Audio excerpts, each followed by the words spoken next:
Chakrabarti sir, Director and Head Cardiothoracic Vascular Surgery CTVS Rajasthan Hospital Jaipur, please welcome on stage, and request to Mr. Surya Mohan Ray, Managing Director of Finance India Private Limited, please welcome and do the honor. Please come on stage. Mr. Surya Mohan Roy sir. Surya Mohan sir. ये इस clapping के साथ welcome करना चाहेंगे.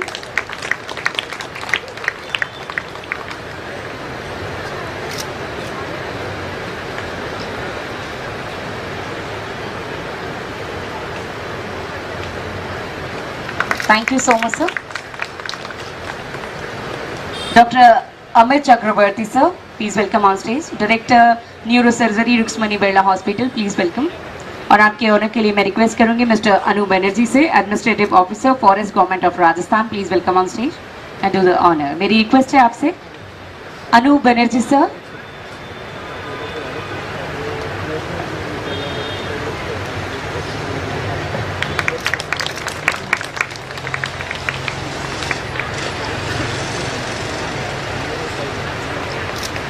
और अब मैं request करना चाहूंगी हमारे बीच में जो हमारे इस पूरे सेशन को मॉडरेट करेंगे, professor Subir Debnath sir, head sports IIT Jodhpur. एक बार जोरदार तालियों से हम उनका वेलकम करना चाहेंगे. मैं मिस्टर शुभायु वासु से रिक्वेस्ट करूंगी, डायरेक्टर ऑफ वाधवानी फाउंडेशन, आप आए और हमारे आज के सेशन के moderator doctor Subir Debnath sir का वेलकम करें जोरदार तालियों की गड़गड़ाहट के साथ.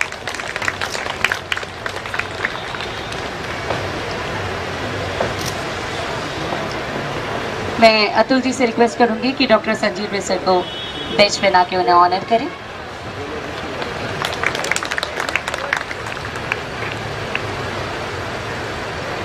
बुध Aditya sir, please hold your bench. Yes, clapping please. Over to Atul ji. चलिए, जिस तरीके से बात कर रहे थे कि हम दिल और दिमाग के बीच की बात करना चाहते हैं और दिल और दिमाग के बीच के सामंजस्य से ही कहीं ना कहीं अपनी वेलनेस और वेल्थ के बारे में बात करेंगे या हेल्थ के बारे में बात करेंगे. बहुत बेहतरीन पैनल इस वक्त है. सर के साथ तो मैंने एक इंटरव्यू किया था न्यूज़ 18 में, और सबसे बड़ी बात है कि मैं और आप सब मिलके कहीं ना कहीं कश्मकश की ज़िंदगी में हैं कि हमारा दिल कुछ कहता है, दिमाग कुछ कहता है, कभी दिमाग कुछ कहता है और दिल कुछ कहता है. यहाँ पर बहुत अच्छे यंगर्स बैठे हैं, आप लोगों के साथ भी ये कश्मकश चलती रहती होगी. 100% चलती है. तो आज चाहिए, हो सकता है कि उस सब के जवाब मिले आपको. दिल और दिमाग के बीच की उस कश्मकश को कहीं ना कहीं जोड़िए. यहाँ पर आप आराम से सुनिए और इस सेशन में आपको बहुत कुछ सुनने को मिलेगा. यहाँ पे भी बहुत सारे, अरे वाह क्या बात है, आज तो बहुत युवा बैठे हैं और वो सुनना चाहते हैं. और जो अगली पंक्ति में बैठे हैं जिनके साथ कि कहीं ना कहीं मैं भी उस उम्र की तरफ बढ़ रहा हूँ, आप उस उम्र तक पहुँच चुके हैं और उस कश्मकश के बीच में से आप लोग निकले हैं, तो शायद उस कश्मकश को आप भी कहीं पहचान पाएंगे या समझ पाएंगे. तो आइए इस सेशन की शुरुआत करते हैं. जोरदार तालियों के साथ इस सेशन की शुरुआत कीजिए please. So I'll request to Devnath sir, please proceed for the moderation of the session. Thank you so much. Request to each and everyone. Thank you. शुरुआत में हम सिर्फ एक चीज जानना चाहते हैं, कितने लोग टैबलेट लेके आए हैं अपने शरीर के लिए, मतलब आपके हेल्थ पॉइंट ऑफ व्यू में कितने लोग मेडिसिन के साथ आए. सुबह कि इन्होंने मेडिसिन लिया है, नहीं लिया, 1 2 3 4 बस.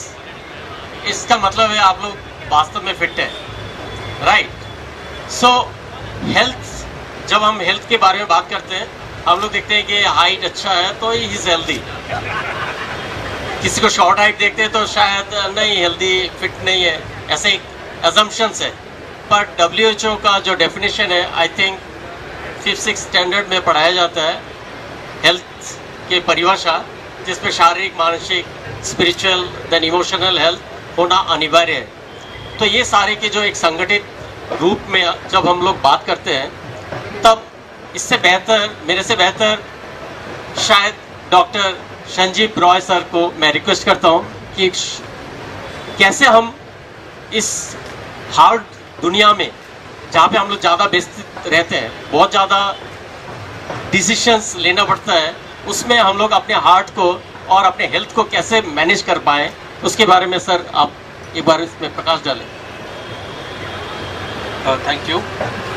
देखिए, जब हम हार्ट की बीमारी के बारे में बात करते हैं तो ज़्यादातर डिजीज़ जिसको हम लोग कहते हैं नॉन कम्युनिकेबल डिजीज़, यानी कि लाइफस्टाइल से जुड़ा हुआ डिजीज़ है। और धीरे धीरे अगर हम देखें तो हमारे कंट्री में इसके प्रिवेलेंस या इंसिडेंस बढ़ते जा रहे हैं। इसका मुख्य कारण है कुछ लाइफस्टाइल चीज़ें, कुछ एसोसिएटेड जो डिजीज़ेस जो साथ में बीमारियां हैं जिसमें ये प्रॉब्लम होने के चांसेस ज़्यादा होते हैं, इसकी बात करें तो जहाँ पे जो हमारे रिलेटेड टू लाइफस्टाइल है उसमें कुछ इम्पॉर्टेंट चीज़ें हैं, जैसे कि फॉर एग्जांपल एज के साथ साथ बीमारियां, ये सारे लाइफस्टाइल बीमारियां ज़्यादा हो जाता है। और ये हमें देखा गया है कि कंपेयर टू यूरोपियन कंट्रीज़ या अमेरिकन कंट्रीज़, हमारे देश में ऑलमोस्ट एक दशक पहले हो जाता है, यानी कि 40s 50s में ये बीमारी शुरू हो जाता है। आपकी जानकारी के लिए जैसे मैं सिंप्लीफाई करूँ, कार्डियोवास्कुलर डिजीज़ मतलब होता है जो बीमारी हार्ट और ब्रेन से जुड़े हुए हैं, चाहे उससे हार्ट अटैक हो, ब्लड प्रेशर हो या मान लीजिए लकवे का शिकार हो जाए, ये सारे बीमारियां कार्डियोवास्कुलर डिजीज़ के टर्म में आता है। It is the most common cause of death in India अभी के टाइम पे, अगर देखा जाए नॉन कम्युनिकेबल डिजीज़, एंड इसमें हाइपरटेंशन शामिल करें, यानी कि हाई ब्लड प्रेशर इसको शामिल करें। तो लाइफस्टाइल में सबसे इम्पॉर्टेंट है डाइट, हमारे फिज़िकल एक्टिविटीज़ एंड स्मोकिंग वगैरह, जो कि कुछ लाइफस्टाइल तो आप मॉडिफाई कर सकते हैं, कुछ नहीं कर सकते, लेकिन जैसे एज के साथ अगर होता है तो this is not I mean modifiable. जो मॉडिफाइबल रिस्क फैक्टर्स होता है वो लाइफस्टाइल, खास करके diet, exercise, smoking and other tobacco factors, alcohol.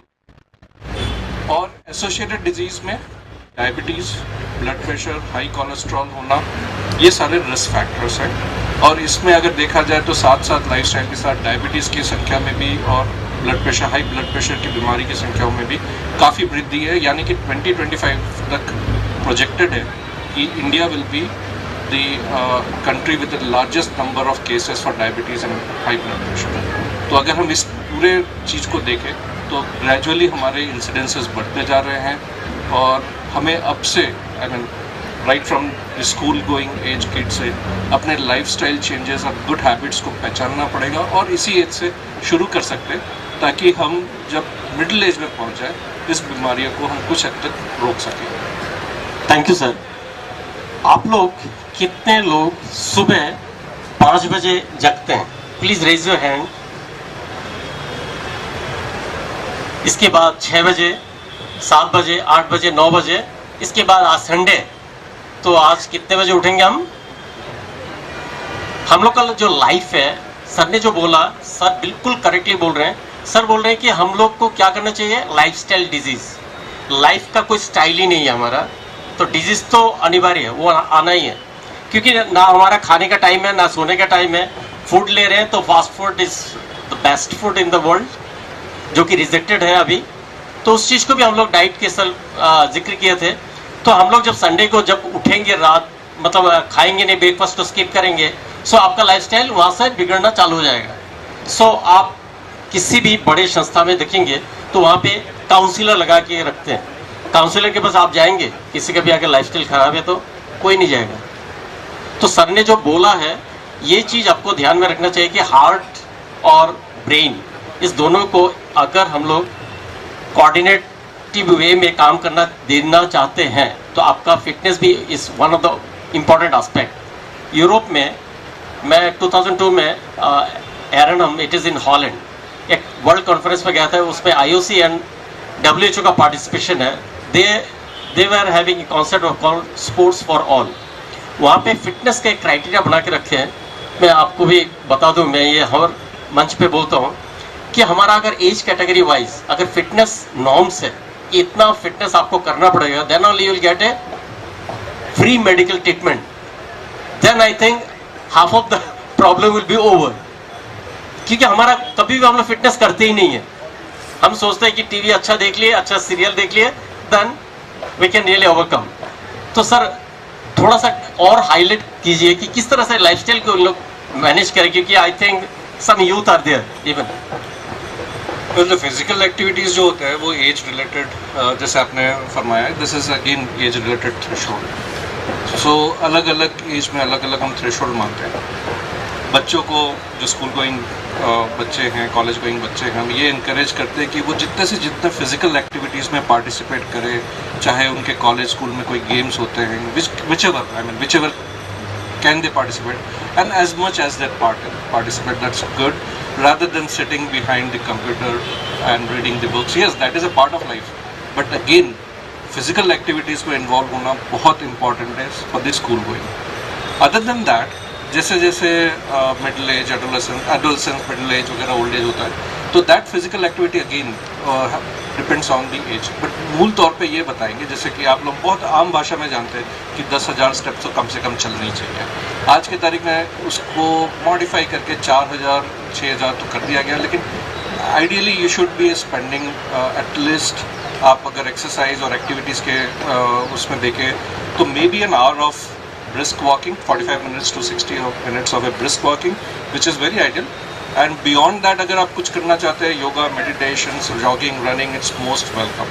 So physical activities से पूरे बॉडी के जो not only muscle tone up होता है, आपके एडिपोज टिश्यूज़ कम होते हैं, lot of endocrine hormones changes होते हैं, विच आर ऑल बेनिफिशियल। आपके ब्लड प्रेशर कंट्रोल रखता है, आपके एक तरह से मैं सीधे बात दिल और दिमाग को कंट्रोल रखता है। Thank you so much sir. अब दिमाग से कैसे हम अपने आप को कमिट करें? इंटरेस्टेड तो है हम कि हमें फिटनेस करना चाहिए और सबको स्लिम भी होना है। मेल फीमेल पार्लर्स खूब खुल गए हैं, लेकिन पार्लर में जाके हम अपना सुंदरता को ढूंढते हैं। इनर सुंदरता लाने के लिए के जो ब्रेन है उसको ट्रेन करना चाहिए। तो मैं इससे बेहतर हम सुनने के लिए डॉक्टर अमित जी से मैं आग्रह करूंगा कि वो बताएं कि किस तरह से हम लोग ब्रेन को रियली ट्रेन करें। हम ब्रेन को ट्रेन नहीं करते हैं और इसके साथ ही जो बीमारियां आते हैं, तो सर बताएंगे। Doctor Amit please. Thank you. आपने ये बहुत ही अच्छा सवाल किया है कि हमें किस तरह से ब्रेन को ट्रेन करना चाहिए। सबसे इम्पोर्टेंट जो हमें समझना चाहिए कि आज बॉडी में जो भी हरकत हो रहा है वो हमारे ब्रेन के कुछ न्यूरोट्रांसमीटर्स और हार्मोन्स है जो कंट्रोल कर रहा है, और इसको एक डिसिप्लिन्ड वे में रखना बहुत इम्पोर्टेंट है। जैसे सर ने कहा कि अर्ली मॉर्निंग उठना, ये नहीं कि आज तो सुबह 5 बजे उठ गए और कल दिन में 8 बजे उठ रहे हैं या 10 बजे उठ रहे हैं। What is important is having a disciplined lifestyle. अगर आप 6 बजे उठ रहे हैं तो हर दिन आप 6 बजे उठिए, रेगुलर एक्सरसाइज शेड्यूल रखें, और उससे भी इम्पॉर्टेंट है कि हम अपने लाइफ में एक सेल्फ मोटिवेशन रखें। द पर्पस ऑफ लाइफ हमारा क्या है, किस प्रकार से हमें जीना है, मैं क्यों जी रहा हूँ, पर्पस जो है लाइफ का वो इम्पोर्टेंट है। और कभी भी डीमोटिवेट होकर डिप्रेस नहीं हो जाना है। आज का जो भाग दौड़ का कॉम्पिटिटिव जो लाइफस्टाइल है, इसमें बहुत कॉमन है कि हम डिप्रेस्ड हो जाते हैं। हमें ऐसा लगता है कि हमारे पीयर्स हमसे अच्छा कर रहे हैं, मैं सफल नहीं हो पा रहा हूँ, मैं अच्छे एग्ज़ाम्स क्लियर नहीं कर पा रहा हूँ। लेट मी टेल यू, ये सब चीज़ें बैक स्टेज में है। फर्स्ट आपको वेल मोटिवेटेड रहना पड़ेगा। You should know your target, और ये तभी होगा जब आप फोकस्ड रहोगे हमेशा। So try to be focused always. और जब आप फोकस्ड रहेंगे, डिसिप्लिन रहेंगे, आपका ब्रेन का हार्मोनल बैलेंस अच्छा मेंटेन होता है, और इसके कारण से आपका परफॉर्मेंस बेटर हो जाता है। So my advice of you would be कि आप एक डिसिप्लिन्ड लाइफ लीड करें, और जैसे डॉक्टर संजीव सर ने कहा है कि उसके साथ फिजिकल एक्टिविटी, डिजीज़ेस को किस तरह से प्रिवेंशन करना है वो करें। एक चीज़ मैं और जोड़ना चाहूँगा इसके साथ कि क्योंकि आज हमारे साथ सारे यंग पार्टिसिपेंट्स हैं, और आपको मालूम है कि रॉन्ग लाइफस्टाइल से जितनी हम प्रॉब्लम्स आज के तारीख पे ब्रेन को फेस करना पड़ता है, उतना ही इक्वली एक और डिजीज़ है जो कि रॉन्ग लाइफस्टाइल से नहीं होता, रॉन्ग हैबिट से होता है, और that is road traffic accidents. हम अक्सर हेलमेट नहीं पहनते हैं क्योंकि उससे बाल ख़राब हो जाते हैं, बालों में पसीने आते हैं, स्टाइल कम हो जाता है। लाइफस्टाइल तो अच्छी रहेगी पर स्टाइल कम हो जाता है। सो आई थिंक ये ओपनिंग सेशन में मैं आपसे सबसे अनुरोध करूँगा कि टू व्हीलर जब भी चलाएं आप हेलमेट के साथ चलाएं, ब्रेन को प्रोटेक्ट करें, क्योंकि आज ये ब्रेन ही है जो आपको आगे जाके सब चीज़ में कामयाबी हासिल कराएगा। Thank you. डॉक्टर साहब ने बहुत अच्छा बात बोला है कि आपको हेलमेट पहनना चाहिए। जानते हैं हमारा देश का क्या विडंबन है, हमारा सोच कैसा है? हमारा सोच है हेलमेट नहीं पहनेंगे तो पुलिस वाला पकड़ेगा, इसलिए हमें हेलमेट पहनना है, क्योंकि वहाँ पे पेनल्टी या फाइन देना पड़ेगा। We are least bothered about our brain, isn't it? ऐसे ही जब स्कीम्स आते हैं, जब प्रोपेगेंडा होते हैं या मास प्रोपगेशन करते हैं कोई भी चीज़, हमें बोलते हैं कि ये नहीं करना चाहिए, ये नहीं करना चाहिए, डूज एंड डोंट्स। सो आपको हमेशा एक चीज़, सब जानते हैं, मैं सिर्फ 2 वर्ड यूज़ कर रहा हूँ, यम और नियम। योग के यम और नियम के बारे में आप लोग कृपया एक बार पढ़ लीजिए, then your life style will be 100% correct. और जो हम एक आई एम वेरी सॉरी, मैं अपना ये बता रहा हूँ कि बिमल कुमार जो बैडमिंटन कोच है, उनके सानिध्य में हम लोग एक करिकुलम डेवलपमेंट करने जा रहे हैं। तो वो इसी चीज़ पे फोकस्ड है कि छोटे बच्चे, हमें वॉकिंग नहीं आता है, रनिंग नहीं आता है, सिटिंग नहीं आता है। आपका आधा प्रॉब्लम आपका लाइफस्टाइल जो बोल रहे हैं, हम ऐसे बैठे हैं, बिस्तर में बैठ के ऐसे सो के पड़े हैं, लैपटॉप में बैठने का स्टूपिंग कर रहे हैं। Everywhere we are maintaining a poor lifestyle, मतलब आपका पोस्चरल डिफॉर्मिटीज वहाँ से आप डेवलप कर रहे हैं। गर्ल्स है तो स्क्वीज कर देंगे बॉडी को, तो ये दूसरा डिजीज आपने काइफोसिस बना दिया, फिर जाना पड़ेगा डॉक्टर के पास। सो इस तरह से जो लाइफस्टाइल की जो बात कर रहे हैं सर ब्रेन ट्रेन की जो बात बोल रहे थे सर ने, इस बहुत अच्छी बात बोला है कि आपका commitment, if you can really draw a plan, आप अपना पूरा दिनचर्या को अगर आप लिख के उस कागज के साथ, उस मतलब प्रेस्क्रिप्शन के साथ आप अगर चलते हैं, तो शायद बहुत अच्छा आप कर पाएंगे। जो डॉक्टर साहब ने बोला वो वहाँ तक हासिल कर पाएंगे। लेकिन इसके बाद भी सब कुछ, ऑडियंस की तरफ से मैं एक सवाल कर रहा हूँ कि इन लोग सब कुछ होते हुए भी फिर भी हम लोग सफ़र करते हैं कि ब्रेन ट्यूमर हो गया किसी का, उसका क्या लक्षण हो सकता है?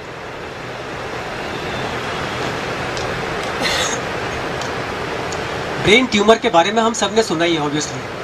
ब्रेन ट्यूमर एक ऐसा चीज़ है जिसके बारे, जैसे वो न्यूज़ आती है कि ब्रेन ट्यूमर हो गया, जैसे सर में एक मेजर इशू हो गया, मैं आपको ये आश्वासन देना चाहता हूँ कि हर ब्रेन ट्यूमर इतना सीरियस या इतना डेबिलिटेटिंग नहीं होता है। पर हमें एजुकेटेड होना चाहिए कि ब्रेन ट्यूमर हो तो उसको किस प्रकार से हम डायग्नोज कर पाए ताकि डॉक्टर तक ले जाए। कई बार हम कुछ छोटे छोटे सिम्टम्स होते हैं जिसको मिस कर जाते हैं, ये सोच के कि वो गैस के लिए हो रहा है, इसके लिए हो रहा है, रात को सोई नहीं इसीलिए हो रहा है, और वो चीज़ें मिस हो जाती है, वक्त निकलता जाता है और वो ट्यूमर का साइज़ बढ़ जाता है। सो सबसे इम्पॉर्टेंट, अगर किसी को सर में दर्द रेगुलर रह रहा है, ख़ास तौर पे वो सुबह के टाइम में ज़्यादा हो रहा है, सिर में दर्द के साथ उल्टी हो रही है और ये रेकर हो रहा है, जैसे हफ्ते में 3 बार, महीने में 9 बार, और ये दवाइयों से इम्प्रूव नहीं कर रहा है, ये एक रेड फ्लैग है जिसको इवैल्यूएट करना चाहिए। दूसरा, अगर आंखों की रोशनी में कोई फ़र्क आने लग जाए जो कि चश्मे के नंबर को चेंज करने के बाद भी ठीक नहीं हो पा रहा है, ये एक सेकंड रेड फ्लैग है। तीसरा, अगर आपको लगे कि आप घर में किसी को भी या किसी में सर्कल को भी उनका बिहेवियर में कुछ सडन चेंजेस आने लगे हैं, उनके बात करने के तरीके में, उनका आवाज़, उनका ध्वनि में कोई फ़र्क आने लगा है,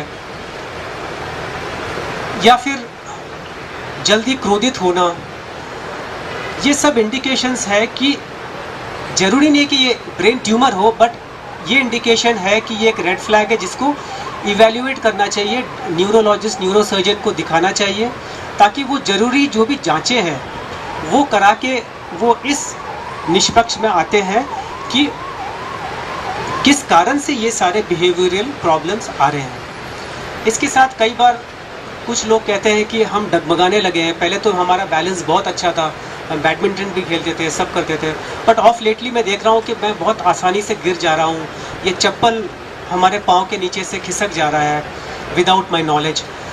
तो ये सब एक इंडिकेशन है कि ब्रेन में कुछ ना कुछ चल रहा है विच नीड्स इवैल्यूएशन, और वो ज़रूरी नहीं है कि वो ट्यूमर हो, और अगर वो ट्यूमर हो वो ज़रूरी नहीं है कि वो उतना ख़तरनाक चीज़ है, उसका कई बार 99% इलाज भी हो सकता है। Thank you sir. आप लोग इतना शांत बैठे हैं, आप लोग हॉस्पिटल गए होंगे सब लोग? डॉक्टर साहब कितना टाइम देते हैं आपको? 5 मिनट। फिर आप क्या बोलते हैं डॉक्टर साहब को? Thank you. Can't we have a round of applause for him? इतने देर से आपको समझा रहे हैं चीज को, हाथ क्यों ताली बजा रहे जानते हैं? There are nerve endings. Nerve endings activate होगा तो बॉडी में सजाग रहेंगे आप, नहीं तो पता लगा यहाँ पे भी बैठ के आप सो रहे हैं। देखिए क्या चैलेंज है हमारे साथ, हेल्थ के बारे में बताया जा रहा है। यही शरीर को लेके हम जन्म से लेके मृत्यु तक इसको ढो रहे हैं, लेकिन इसके बारे में हम लोग पर्याप्त ज्ञान नहीं होने से हम हमेशा डॉक्टर को विजिट करते हैं, फिर कर्ज करते हैं कि डॉक्टर साहब ने कुछ नहीं बोला। डॉक्टर साहब जो बोल रहे हैं वो तो आप फॉलो करेंगे नहीं, क्योंकि आप अपना दिमाग लगा देंगे उसमें, लगाने के बाद फिर बोलते हैं कि डॉक्टर साहब को ब्लेम करते हैं। तो इस तरीके से हम लोग अपना लाइफस्टाइल को जब तक ठीक ढंग से नहीं ला पाएंगे तब तक आप ये उम्मीद नहीं कर सकते कि हमारा अच्छा शरीर हो। अब ये सारा चीज मेंटल लेवल पे, कितने लोग डिप्रेशन में है, ब्रेन की बात हो रहा है, कितने लोग डिप्रेशन समझते हैं कि मैं डिप्रेशन में हूँ but I am not in the peak of my life? कितने लोग समझते हैं? एक भी नहीं। अभी अगर आइसोलेशन में ले जाए तो बहुत लोग बोलेंगे मेरा ये प्रॉब्लम है, मेरा ये प्रॉब्लम है ना। ये चीज आपको सर ने जैसे बोला, अगर ब्रेन इंजरी होता है तो हम कहाँ लेके जाते हैं पेशेंट को? हॉस्पिटल। अगर आप उस वार्ड में, जो एक्सीडेंट वार्ड्स है, उसमें अगर एक बार दिन में जाके 7 दिन आप देख लेंगे तो आपका स्ट्रेस जिंदगी में नहीं आएगा, क्योंकि वहां से यहाँ से स्टिच शुरू होता है पीछे तक, कभी इधर से कटा हुआ है, कभी इधर से फटा हुआ है। देन यू विल फील कि मैं तो बिल्कुल फिट हूं। ये एक मेरा एक्सपीरियंस है। मैं एज ए वार्डन हॉस्टल के एक स्टूडेंट के एक्सीडेंट केस को लेके मैं डील कर रहा था बांगड़ हॉस्पिटल में। उस रात को मेरे को समझ में आया कि मैं तो बिल्कुल फिट हूँ, मेरा कोई प्रॉब्लम ही नहीं है। I am unable to really understand कि मैं कौन हूँ। इतने दुख है। उसके बाद आप हमेशा हेलमेट पहनेंगे। अगर एक बार आप न्यूरो के वार्ड में आ गए तो आप में से कोई भी ऐसा नहीं होगा जो हेलमेट पहनना भूल जाएंगे। प्लीज आप लोग जो खड़े हैं आप लोग आके अंदर बैठ सकते हैं। अब देखिए ये हुआ हमारा कॉन्सेप्ट जो हार्ट को लेके हम बात करते हैं। तो अगर आप लोग में से कोई अगर जवाहर के सर्कल में मॉर्निंग वॉक करने जाते हैं? नहीं जाते? चलिए नहीं जाते हैं तो डॉक्टर साहब का अगर मिलने का राइट टाइम है कि doctor Buddhadev Chakraborty, who is the fittest person I have ever seen, वो क्या करते हैं? सुबह उठ के वो दौड़ना चालू करते हैं। पहले तो अपना हार्ट को फिट करते हैं, then he treats the fit people और the unfit people. Please sir आप इसके बारे में हाईलाइट करें, कैसे मतलब स्वस्थ रहें, क्योंकि आपका दिनचर्या मैंने खुद देखा हूं, तब मैं बोल रहा हूं। प्लीज। सबसे पहले आप सबको हार्टी कॉन्ग्रेचुलेशंस। आप लोग यहाँ बैठे हैं, इसका मतलब you are subscribe to the idea of good health. And good health begins with information. Good health begins with understanding your own body. और ये understanding in your own body requires an investment of time. It requires some sort of a discipline. चाहे आप doctor हो या ना हो, आपको एक डिसिप्लिन में रहना बहुत ज़रूरी है। और ये सिर्फ हार्ट हेल्थ या जॉइंट हेल्थ या ब्रेन हेल्थ के लिए नहीं है, ये डिसिप्लिन जनरल हेल्थ के लिए इम्पॉर्टेंट है। So as a practicing surgeon or as a practicing neurosurgeon, जिनका टाइट स्केड्यूल यूजुअली रहता है, सर के पास तो टाइम रहता ही नहीं है। I think all of us are still cognizant of the fact कि अगर हम ये नहीं करेंगे अपने लिए तो इसका भुगतान हमें फ्यूचर में करना पड़ेगा। दैट अवेयरनेस और that fear can be your driving factor और ड्राइविंग फोर्स, भले वही हो, बट कुछ ना कुछ करना ज़रूरी है। So it all begins with that one thought that I need to get healthy, and that thought has to come from within, हमारे बोलने से नहीं आएगा। कितने लोग कमिट करते हैं कि आज के बाद हम लोग हेल्थ के लिए कुछ टाइम डिवोट करेंगे? Can you raise your hands? देखिए सक्सेस हो गया हमारा पैनल डिस्कशन का सक्सेस है। This is this wonderful. देखिए कुछ सीनियर सिटीजन्स भी हैं, उन लोग हमेशा कि मेरा हार्ट अटैक होने का कुछ सिम्टम साइंस होते होंगे कुछ, उसके बारे में आप कुछ हाईलाइट करें। इनिशियली जैसे कभी हमारा हार्ट अटैक होने जा रहा है ओल्ड एज में, उसका कुछ साइन एंड सिम्टम अगर हमें पता हो तो शायद उसका हम डेफर कर पाए। हार्ट अटैक के बारे में हमारे दिमाग में एक प्री कंसीव छवि बनी हुई है कि पेशेंट को एकदम से सीने में लेफ़्ट साइड में स्पेसिफिकली बहुत ज़ोरों से दर्द होगा। कई जगह हमने सोशल मीडिया में भी देखा है, पिक्चर्स बने हुए जहाँ पेशेंट के छाती पे हाथी का फ़ोटो बना हुआ है, और हम ये दिमाग में कंसीव करते हैं कि यार जब दर्द होगा तो ऐसा दर्द होगा कि ऐसा लग रहा है छाती फट जाएगा। तब मैं रियलाइज़ करूँगा कि मुझे हार्ट अटैक हो रहा है। So the first myth is कि हार्ट अटैक ज़रूरी नहीं है चेस्ट पेन के फॉर्म में मैनिफेस्ट करें। That is the first.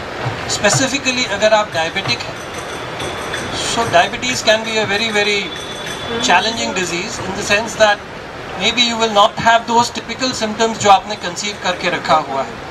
So sometimes बहुत subtle signs और symptoms से हमें body signaling करता है कि हो सकता है हमें ongoing हार्ट को ब्लड सप्लाई में कमी होती हो। And those signs can be very subtle, like आप नॉर्मली पहले 1 किलोमीटर आराम से चलते थे और अब आपको 1 किलोमीटर चलने में सांस फूलने लगा।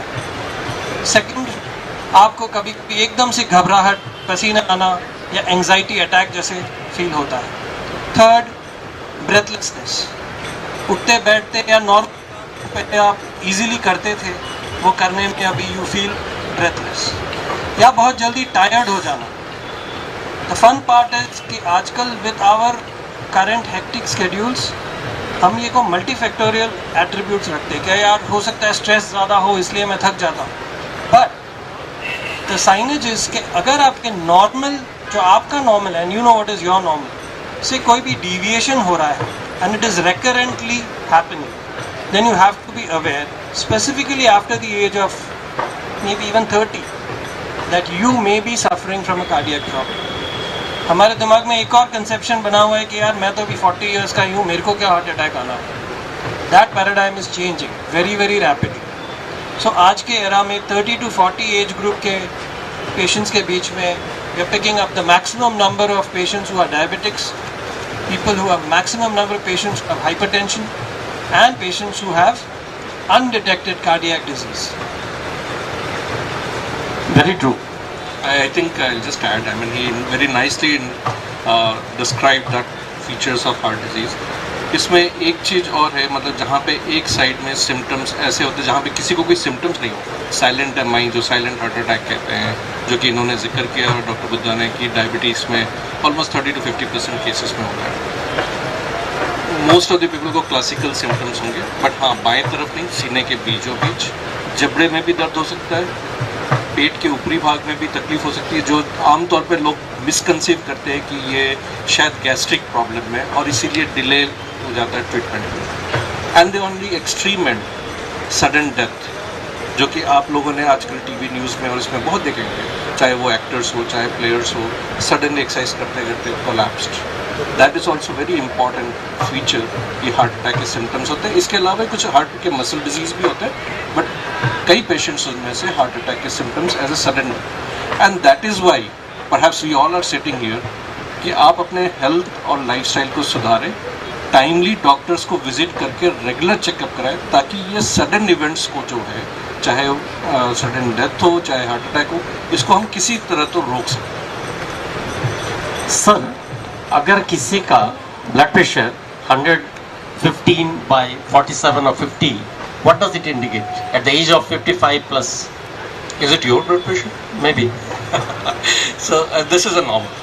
So age has nothing to do with the blood pressure till the age of adolescence. जो न्यूबॉर्न बेबीज हैं उनके ब्लड प्रेशर कम होता है, as they become an adolescent it plateaus out thereafter. उसके बाद जो थ्रेशोल्ड होता है, व्हाट वी कॉल इट, तो थ्रेशोल्ड जो वैल्यूज है ऊपर वाले अगर हम माने तो 90 to 140,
वीडियो बनाओ पकड़ी देखो हमारा पकड़ी हो जाओगे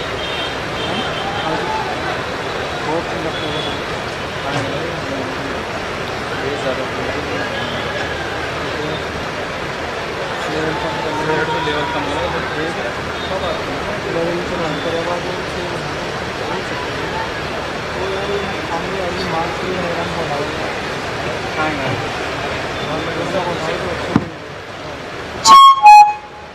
चेक चेक चेक सो एक बार प्लीज आपकी तालियां होनी चाहिए and again connect with us so what do you sir so I think इस बीच में डॉक्टर बुद्धा ने बहुत अच्छा कमेंट किया, this is a sudden death.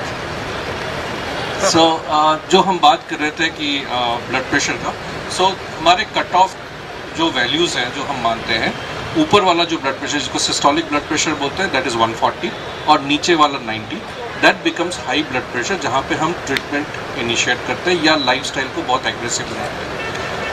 दूसरा कंसेप्ट जो है कई जनों का एक मिथ है कि हम लो ब्लड प्रेशर की बीमारी से जी रहे हैं, कितना जैसे जो रीडिंग आपने बताया 115/60 and other thing, so this is a normal blood pressure, it's not an abnormal.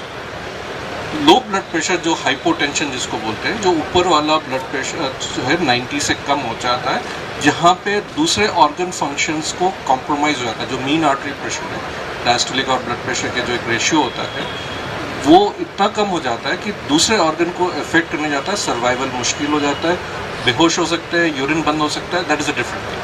But as such ये लो ब्लड प्रेशर की बीमारी is a myth if you are asking that. हम यूजुअली जब डॉक्टर के पास जाते हैं तो प्रेशर चेक करने के लिए, तो ऑलरेडी हमारा प्रेशर तो चढ़ा के लेके गए, फिर हमारा डॉक्टर्स बताए, वेरी सॉरी, कुछ डॉक्टर्स किसी को डायग्नोस किया, मेरा नेबर का पता लगा कि मेरा तो 140 बाई कुछ एक रीडिंग दिया, मैं तो बीपी का पेशेंट हो गया एंड ही इज सीरियस। उसके बारे में आप क्या बताएंगे? एक व्यक्ति जो 50-55 की एज है, एज कैटेगरी वाइज शायद ब्लड प्रेशर को डिग्निफाइड किया गया या उसको नॉर्म्स बनाया गया। आपने बहुत अच्छा सवाल पूछा है कि फर्स्ट रीडिंग हमारे डॉक्टर को देख के अगर 140 से ऊपर रहेगा what will be a reaction. So इसको हम लोग बोलते हैं वाइट कोट हाइपरटेंशन, यानी कि आप डॉक्टर को देख के या हॉस्पिटल के वातावरण में जो होता है office hypertension, white coat office hypertension और व्हाटएवर इट इज, सो देख के जो एक reactive almost on an average anything between 10 to 15 ऊपर हो जाता है। So that is not a normal values. Blood pressure measure करने का तरीका लगाता है, ऐसा नहीं कि हमारे क्लिनिक में या चेंबर में आ गए and we just tie the cuff, no, person has to be well rested, positions है, उनके blood pressure technique is very important, and then we do 3 average readings and then average out. Once it is study we consider, if there is a fluctuation no, but most of it until it is alarmingly high, let's say blood pressure अगर 190-200 से ऊपर हो गया, otherwise we don't start treatment there and there at that time. We ask the patient to check the home blood pressure, या एक होता है 24-hour blood pressure monitoring जिसको कहते हैं ambulatory blood pressure, ये लगे रहता है हाथ में और घूमते फिरता है। होम रीडिंग्स में जो मैंने आंकड़े बताया 140-90 as a cut off blood pressure, that is only for office और हॉस्पिटल रीडिंग्स। घर के रीडिंग्स के कट ऑफ वैल्यूज है 135/85। सो अगर घर के रीडिंग्स 135/85 होता है, उससे ऊपर होता है, तो ब्लड प्रेशर के चांसेस होते हैं, but 1 reading is not enough. और हम दवाई कतई शुरू नहीं करते इनिशियल स्टेज में, वी ऑलवेज ट्राई कि लाइफस्टाइल जो है उसके मॉडिफाई करके कंट्रोल कर सकते हैं कि नहीं कर सकते, एंड देन नहीं होता है तो हम वापस से ब्लड प्रेशर मेडिकेशन शुरू करते हैं and then gradually titrate, cut off values वापस 140-90 के लिए आते हैं। एक दूसरा एक्सट्रीम भी है, जैसे आपने बताया कि हमारे क्लिनिक में तो नॉर्मल आया, वो कहते घर पे नापता हूँ तो ज़्यादा आता है, this is also another type of blood pressure जिसको बोलते हैं मास्ड हाइपरटेंशन। घर के रीडिंग्स ज़्यादा है, हॉस्पिटल के readings same factor anxiety fear से कम हो गए। एंजाइटी फियर से बढ़ भी सकता है, कम भी हो सकता है। So that element we always consider when we as a specialist treat a hypertension. We never stop. Yes, counselling is very important. Patient counselling, lifestyle counselling is very well. अब हम स्पोर्ट्स की तरफ जाते हैं। बच्चों ने देखा होगा कि एशियन गेम्स में हमें 100 मेडल प्राप्त हो चुके हैं। जिन लोग शूटिंग या आर्चरी करते हैं उन लोग को आपने देखा होगा कि कितना प्रेसिशन के साथ वहाँ पे उनका ब्रेन को भी कंट्रोल में रखते हैं, हार्ट को भी कंट्रोल में रखते हैं। Then only the body is in a correct posture. इसके बाद वो शूटिंग करते हैं या कोई भी गेम खेलते हैं। आप समझ में आ गए कितना हार्डशिप है वो sportsman life.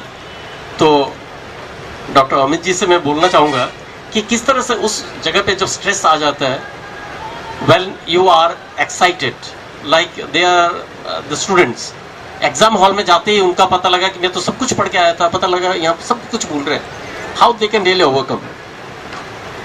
It's a very general question I am asking. So इसमें तो मैं आपको यही बोलना चाहूँगा, there is always light at the end of the tunnel. आपके आगे जो भी मुश्किल है आप उसके बारे में मत सोचिए। ये जो सारे कठिनाई है, वेदर इट इज शूटिंग और आर्चरी और फॉर दैट मैटर आपके एग्ज़ाम्स, हमें एग्ज़ाम्स क्लियर करना है, वक्त निकल जाएगा, सब चीज़ ठीक हो जाएगा। You just have to concentrate and focus on your performance, be motivated and concentrate on your आपका इमीडिएट जो काम है, कॉन्सेंट्रेट करना और अपना काम को पूरा करना, उसका ध्यान रखें। अलग से ऐसा कोई भी मैजिक फार्मूला नहीं है कि हम अपने एंजाइटी को कम कर सकें, बट आपको रियलाइज़ करना पड़ेगा। जैसे शेक्सपियर का एक प्ले गया था, that the day shell and and the and shall be known. तो वो जो परीक्षा है वो एक बार तो ख़त्म होगा और वो मालूम पड़ेगा।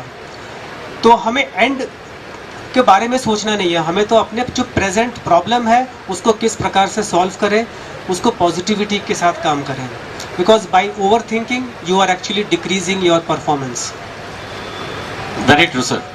मेरे को लग रहा है इतना सारा चीज़ नॉलेजेबल होने के बाद दर्शक या ऑडियंस से आप लोगों का बहुत सारे सवाल दिलो दिमाग में चल रहा होगा। Can you have some questions? अगर कोई क्वेश्चन पूछना चाहे तो please welcome. Any question? Here the mic.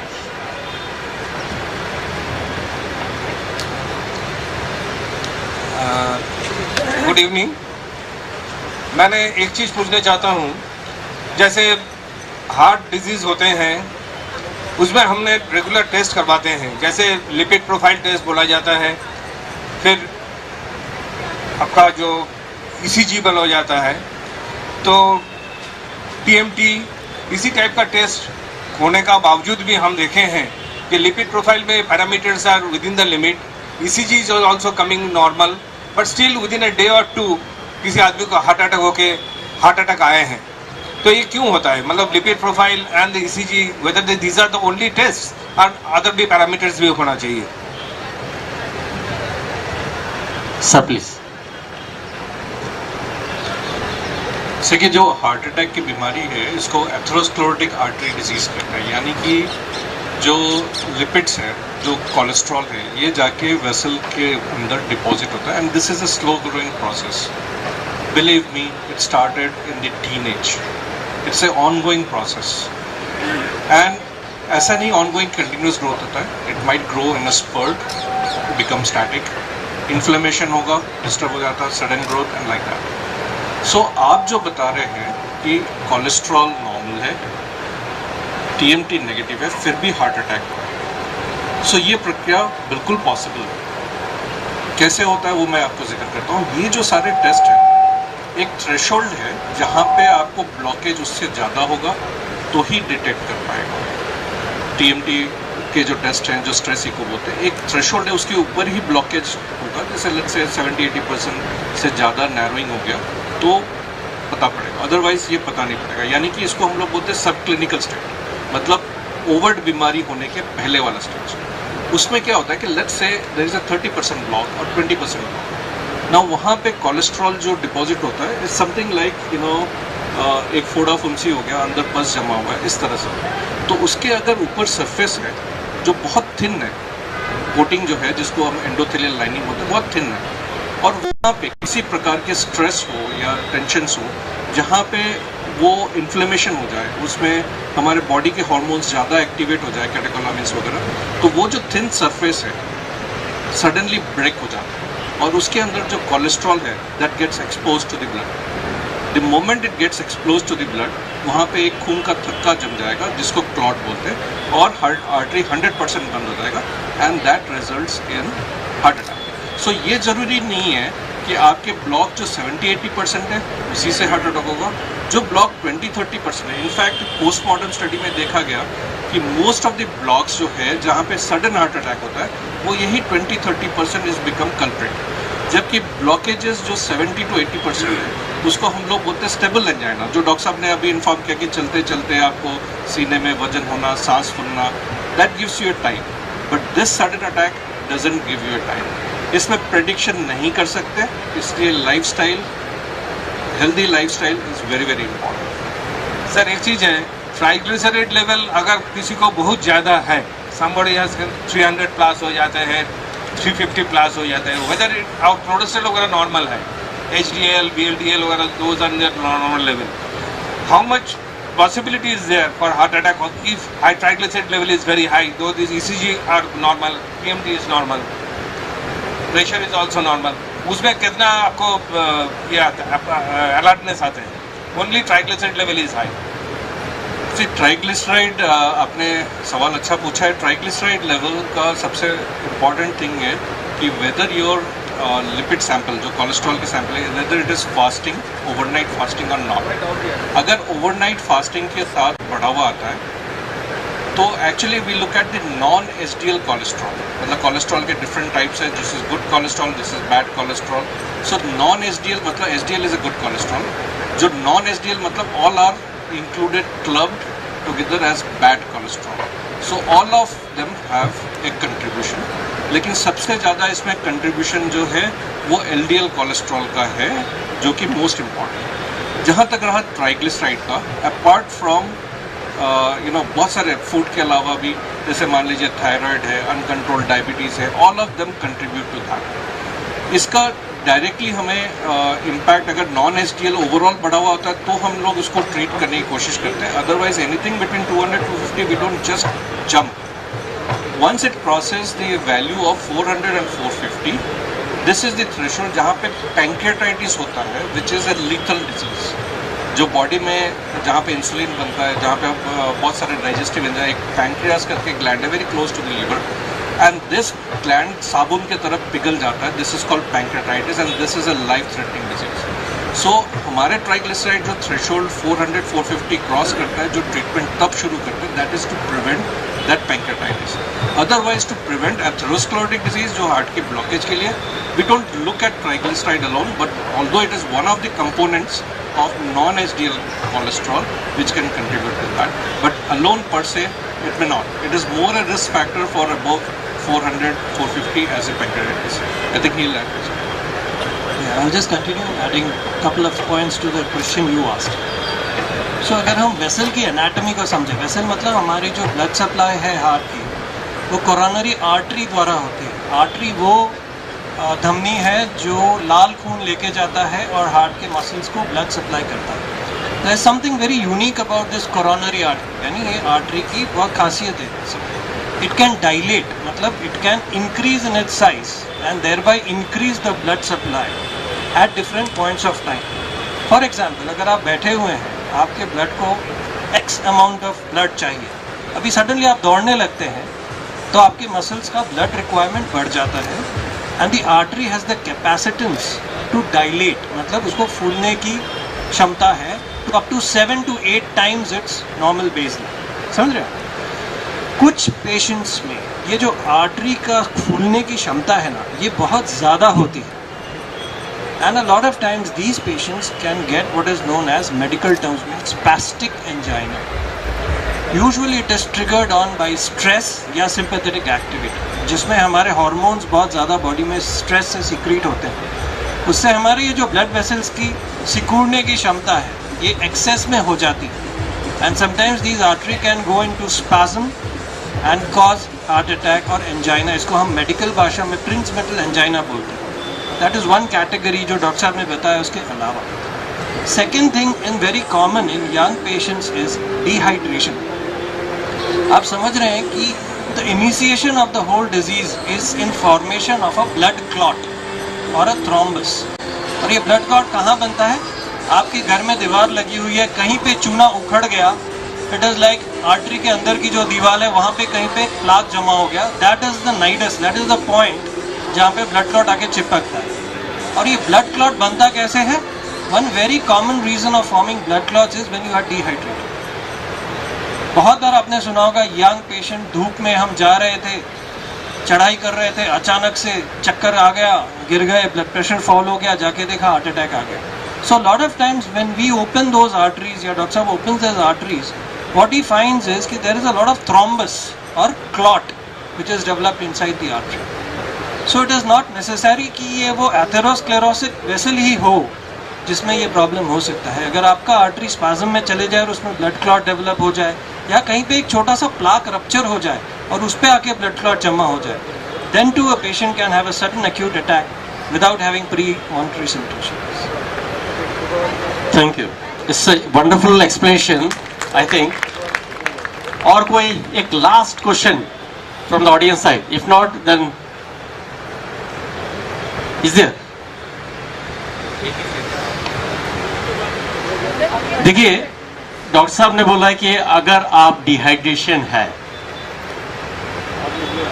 जब हम लोग पानी पीते हैं या नहीं पीते हैं, तो जब फर्स्ट आप महसूस करते हैं कि मेरे को पानी पीना चाहिए, तो I don't know, maybe I am wrong, already we are 2% dehydrated.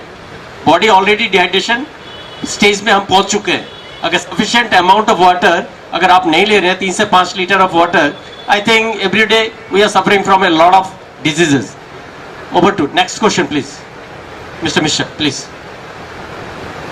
Hello. So my question is regarding this concept of brain, and so basically जो neurosurgeons होते हैं, I guess there will be some concept of neuroscience as well. तो जो recently कुछ neuroscience में कुछ ऐसे कुछ इनोवेशंस आए हैं जो देखने में आया है कि ब्रेन कंप्यूटर इंटरफेस यूज़ करते हैं ब्रेन के रिकॉर्डिंग्स को स्टडी करने के लिए. So is there any way that we can really anticipate some brain tumor और something like that by studying the brain signals? और ऐसे एक्चुअली रिसर्च कुछ देश में भी हो रहे हैं और रिसर्च इंडिया में भी हो रहा है क्या अभी?